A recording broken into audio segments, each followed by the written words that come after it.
आगामी विधानसभा चुनाव को लेकर सभी राजनीतिक पार्टियों ने अपनी अपनी तैयारियां शुरू कर दी हैं। इस बार का मुकाबला बेहद रोमांचक होने वाला है, क्योंकि सभी बड़ी पार्टियां पूरे दमखम के साथ मैदान में उतरती नजर आ रही हैं। ऐसे में कई राजनीतिक पार्टियां ऐसी भी हैं जो कई बड़ी राजनीतिक पार्टियों के समीकरण बिगाड़ सकती हैं। जी हां, एक ऐसी ही पार्टी है पब्लिक पॉलिटिकल पार्टी, जो इस बार आगामी चुनाव को लेकर कई बड़ी राजनीतिक पार्टियों की नींदें उड़ा सकती है, क्योंकि पब्लिक पॉलिटिकल पार्टी इस बार पूरी ताकत से और दिल्ली की सभी 70 सीटों पर चुनाव लड़ने का मन बना चुकी है। आइए जानते हैं पब्लिक पॉलिटिकल पार्टी के संस्थापक लोकेश शीतांशु श्रीवास्तव से आगामी चुनाव को लेकर पब्लिक पॉलिटिकल पार्टी की क्या तैयारियां हैं। नाम और परिचय बता दीजिए। मेरा नाम लोकेश शीतांशु श्रीवास्तव है। मैं पब्लिक पॉलिटिकल पार्टी का संस्थापक अध्यक्ष हूँ और ये पार्टी हमारी 2009 में रजिस्ट्रेशन के लिए गई थी और 3 जून 2011 को ये रजिस्टर्ड है। मैं अपने समय का किसी भी पॉलिटिकल पार्टी जो भारत में रजिस्टर्ड है सबसे कम उम्र का अध्यक्ष हूँ। दिल्ली में आगामी समय में चुनाव होना है, तो क्या तैयारी है आपकी पार्टी की दिल्ली विधानसभा चुनाव को लेकर के? देखिए, दिल्ली बहुत छोटी विधानसभा है, केवल 70 सीटें हैं। इससे पहले हम लोग करीब 3-4 राज्यों में हम लोग चुनाव लड़े। उत्तर प्रदेश में लड़ा, राजस्थान में लड़ा, मध्य प्रदेश लड़ा और लोकसभा लड़ा। अभी हम लोगों का संगठन इतना मजबूत नहीं है। हम संगठन को मजबूत करने के लिए लोगों को जोड़ रहे हैं और उन्हीं में से उम्मीदवारों का चयन होगा। अभी हमारी उम्मीद बहुत ज़्यादा नहीं है। अभी हमारी उम्मीद ये है कि हम दिल्ली की 70 सीटों पर अपने उम्मीदवार हम खड़े कर सकें और लगभग 5 से 10 हज़ार वोट प्रत्येक सीट पर हमारे उम्मीदवार पा सकें। क्या तैयारी है विधानसभा चुनाव को लेकर के? किन किन मुद्दों पर पार्टी चुनाव लड़ेगी इस बार दिल्ली में? देखिए, हम लोग मुद्दों के नंबर ऑफ मुद्दों को उतने हम नहीं पढ़ना चाहते। हमारा एक ही मुद्दा है कि जो हमसे मांगने आएगा, जब हमारी सरकार बनेगी, सरकार से मांगने आएगा, हम उस व्यक्ति को सरकारी नौकरी देंगे उसकी योग्यतानुसार। तो किस तरीके से आप सरकारी नौकरी देंगे? उतना एम्प्लॉयमेंट कहाँ से आएगा? सरकार लगातार प्राइवेटाइजेशन की तरफ बढ़ रही है और आप सरकारी नौकरी देने की बात कर रहे हैं, तो किस तरीके से करेंगे आप इसको? देखिए, राज्य सरकार अलग होती है, केंद्र सरकार अलग होती है। अभी हम केंद्र में तो कोई हस्तक्षेप कर नहीं सकते। राज्य की जो लिस्ट है उसमें भी जो दिल्ली की तो काफ़ी कम है कामों की, उसमें हम जो भी कर्मचारियों को रखेंगे, अधिकारियों को रखेंगे, हम उनको सरकारी पेरोल पर ही रखेंगे और उनके जो रेम्यूनरेशन रहेगा, उनकी जो टर्म्स एंड कंडीशन रहेगी वो सरकारी ही रहेगी। उसके लिए किस तरीके से करेंगे? क्या बजट होगा? क्योंकि दिल्ली में बहुत ज़्यादा संसाधन की कमी है और बहुत ज़्यादा एम्प्लॉयमेंट भी यहाँ पे नहीं है, तो फिर इतने लोगों को रोजगार किस तरीके से दे पाएंगे आप? देखिए, जो आदमी वेतन पाता है वही आदमी खर्च भी करता है। तो हम धीरे धीरे सर्विसेज इस स्तर पे ले आएंगे कि ज़्यादा से ज़्यादा लोगों पे ज़रूरत पड़े। सरकार उनको वेतन देगी, उनसे रिलेटेड भत्ते देगी और वही लोग मांग का निर्माण करेंगे, अलग अलग सर्विसेज की मांग का निर्माण करेंगे। रोजगार खत्म नहीं होता है, रोजगार रूप बदल देता है। पहले बीपीओ में बहुत सारा रोजगार था, अब बीपीओ में उतना नहीं, कॉल सेंटर में उतना नहीं, लेकिन आज की तारीख में होम डिलीवरी में बहुत रोजगार है। हम ये नहीं कह रहे हैं कि हमको नई नौकरियां, सारी नौकरियां नहीं पैदा होंगी। हम ये कह रहे हैं कि वो लोग जो नौकरी कर रहे हैं और जहाँ कर रहे हैं, जिस संस्था के लिए कर रहे हैं, उनकी टर्म्स कंडीशन सारी सरकारी रहेगी और सरकार अपने पास से उनको वेतन देगी। और जब तक उनको रोजगार नहीं मिल जाता है, हम 20,000 रुपये बेरोजगारी भत्ता देंगे प्रति माह। दिल्ली में कितने सीटों पर चुनाव लड़ने की तैयारी है आपकी पार्टी की इस बार? देखिए, 70 सीटें हैं, 70 पे हमें उम्मीद है कि कैंडिडेट मिल जाएंगे। लेकिन जिस तरीके से हम केंद्र सरकार का रुख देख रहे हैं कि वो साजिशन पर्चे रद्द करवा देती है, इवन उसने कितने पर्चे कांग्रेस के रद्द करवा दिए। तो हम ये हमारी कोशिश है कि 70 के 70 सीटों पे हम चुनाव लड़ें, लेकिन अगर किसी दुर्भाग्यवश या साजिशवश हमारे ये मानना है कि कम से कम 10 पर्चे रद्द हो सकते हैं। अगर वो नहीं रद्द होंगे तो हम 70 के 70 सीटों पे चुनाव लड़ेंगे। अकेले चुनाव लड़ने की तैयारी है या छोटी बड़ी और पार्टियों के साथ गठबंधन का अगर कोई मौका मिलता है तो क्या गठबंधन में भी चुनाव लड़ने की बात सुन नहीं। सकते हैं आप? क्योंकि हमारी विचारधारा से किसी अन्य पार्टी की विचारधारा का मिलना बहुत मुश्किल काम है और हम लोग अवसरवादी नहीं हैं। तो क्या कहना चाहेंगे विधानसभा चुनाव को लेकर के? विधानसभा चुनाव को लेकर हम यही कहना चाहेंगे कि हम एक हालांकि जो है 13 साल पुरानी पार्टी है, लेकिन दिल्ली का चुनाव हम लोग फर्स्ट टाइम लड़ेंगे। इसका जो एक्सपेरिमेंट था हम लोगों ने लोकसभा में किया और 7 लोकसभा सीटों पर हम खड़ा करना चाहते हैं। 3 जगह से हमारे पर्चे रद्द हो गए, लेकिन तब भी हमने 4 कैंडिडेट लोकसभा में खड़े किए।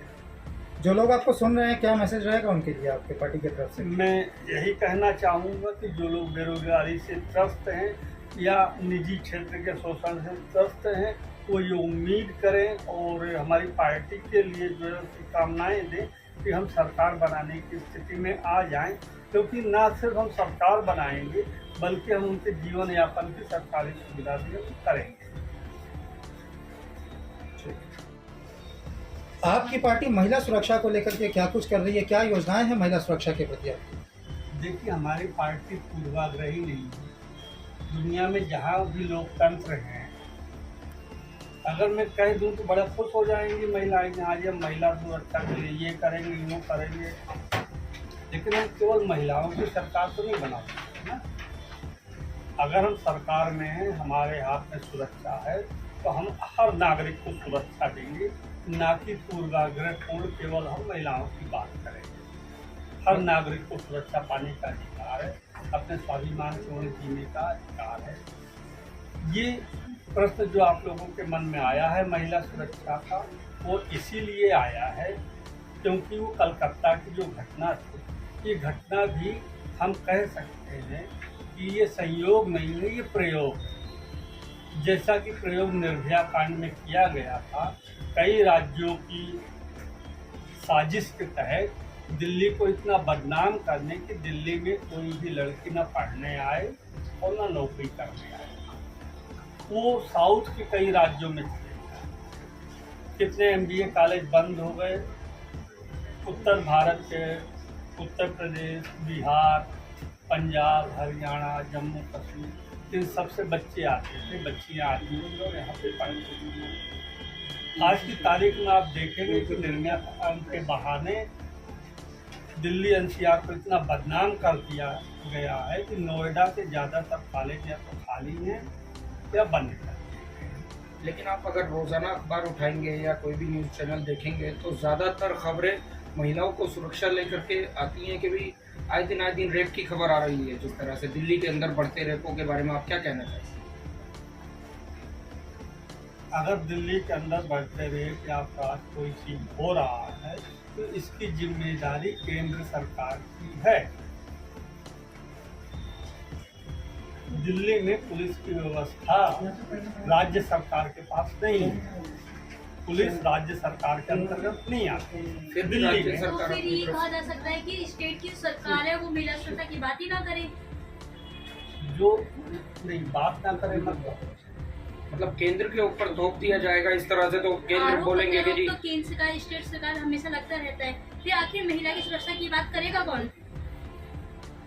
अभी आपने दिल्ली के संदर्भ में ही पूछा था, तो मैं बता दूं कि जो कामों का वर्गीकरण होता है पूरे देश में, लॉ एंड ऑर्डर की जिम्मेदारी राज्य सरकार की है, लेकिन दिल्ली इसका अपवाद है। उसमें लॉ एंड ऑर्डर की जिम्मेदारी केवल और केवल केंद्र सरकार की। एक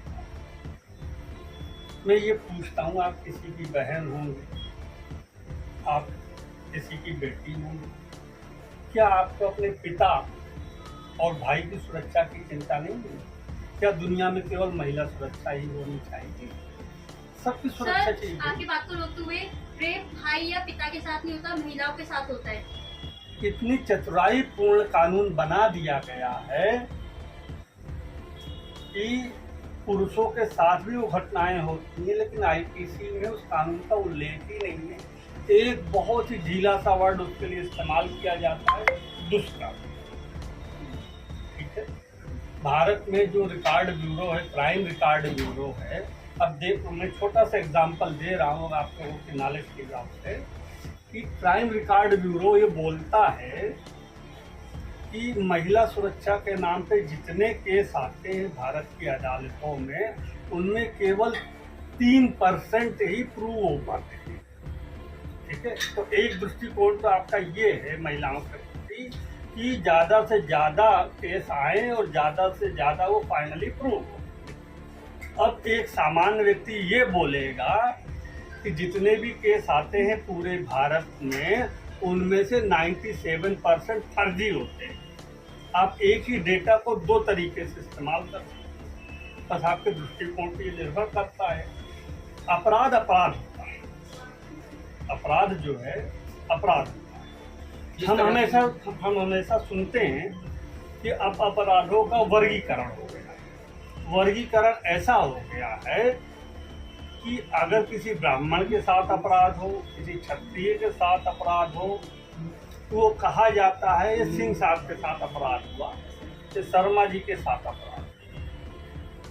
और जैसे ही एक छोटी जाति वाले के साथ अपराध होता है, उसमें दलित वर्ड मीडिया जरूर लगा देता है। मीडिया समाचार नहीं ढूंढता, मीडिया सनसनी ढूंढता है। मैं आपको एक छोटा सा एग्जांपल देता हूँ कि एक IAS थी पूजा खेड़ेकर, ठीक है, फर्जी निकाल दिया गया उसको। उसका जो UPSC का अध्यक्ष था मनोज सोनी, उसने इस्तीफा दे दिया। अब पेपर में जो न्यूज आई, उसने लगभग आधा से थोड़ा कम पेज कवर किया और बताया कि पूजा खेड़ेकर की कंडीशन यहाँ से यहाँ तक है, 12 बार UPSC की एग्जाम दे चुकी। और जो नई चेयरपर्सन बनी है, मुझे अभी नाम नहीं ध्यान आ रहा है, उनकी न्यूज केवल इतनी थी। और पूजा खेड़ेकर की कितनी थी? दोनों UPSC से संबंधित है।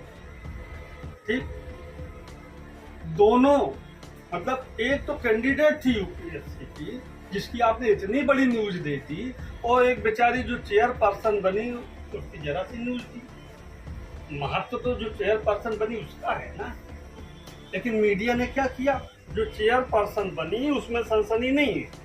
सनसनी किस में है? पूजा खेड़ेकर। मैं आपको अखबार की कटिंग दिखा दूंगा। तो हर अपराध को समान दृष्टि से नहीं देखा जाता।